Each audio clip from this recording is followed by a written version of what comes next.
Hello guys, welcome to my channel again. Marijan Fernandez Vlog. Ngayon guys, is day off ko, November 13, 2020. So, andito na naman ako sa aking condo. Sa aking condo unit. Yan. Mag-isa lang ako guys, pero hindi naman lahat lang sa akin. Parang sanay na rin ako na mag-isa. Sa tagal ko dito sa Hong Kong, bihira lang na magkaroon ng kasama. Kasi wala na ngayon kasama ko dito. Kasi na-terminate yun. Kaya okay na sa akin. Nasa ano lang kasi yung bahay namin. Dito lang. Dito lang ako sa baba. Yun. Ang gagawin ko ngayong araw, gagawa ko ng diary. Sulat ko yung kwento ng buhay ko mula nung bata pa ako, na buhay pa yung papa ko. Yun, yung buhay namin na nasa pinakabundok kami. Sobrang layo. Hanggat sa lumaki ako, hanggat sa yung unti-unting nagbago yung buhay namin. Dahil syempre nung una okay ang buhay namin dahil may papa kami, may nagsisikap, nagpapakain sa amin, ganon. Kahit nasa bukid kami pero never kami nagutuman.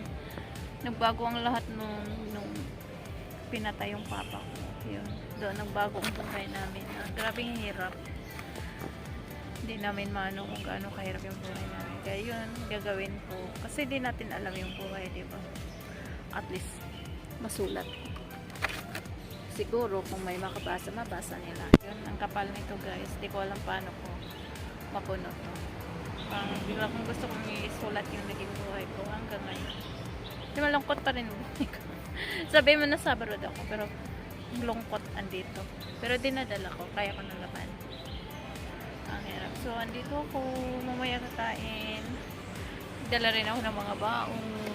Magmukbang ako mag-isa. Yun, ito yung kondo ko. Mamaya matutulog.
Sila na wala ako.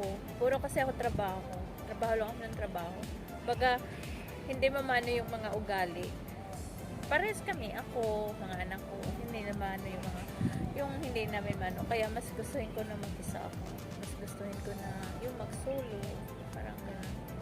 Huwag yung pangarap na magkaroon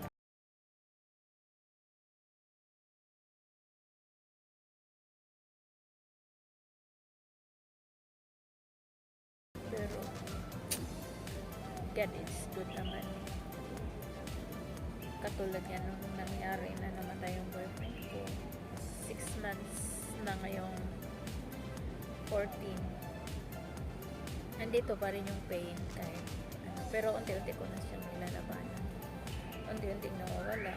Pero pag oras makita ko yung ano, andito pa rin yung sakit. Pang hirap ihanap sa tao na katulad niya. Parang gano'n. Sobrang hirap. Parang sa tanda kong ito, sa dami kong mga napagdaanan, siya lang yung maramdaman mo kung gaano ka pinahalagan at minahal. Kaya ganun yung sakit. Ganun yung hindi na ako basta-bastang mapula. Madala sa mga ano. Pero umaasa ko darating ang panahon na makakatagpo pa rin ako ng masigit pa sa kanya. So yun naman yung hinihingi niya. Bang nako. Bago ako matulog, kakain ako ng lunch. Magtira din ako para hapunan. Yan. Ito yung kanin ko, guys. Tapos, may talong ako. Fried chicken sa longganisa. May corned beef ako. Argentina. Tapos, nagluto pa ako ng hotcake. Ha? Diba? Mayroon akong butter at saka sugar. Yan. May coke ako, guys. Yan. So, kakain na ako bago ako matulog.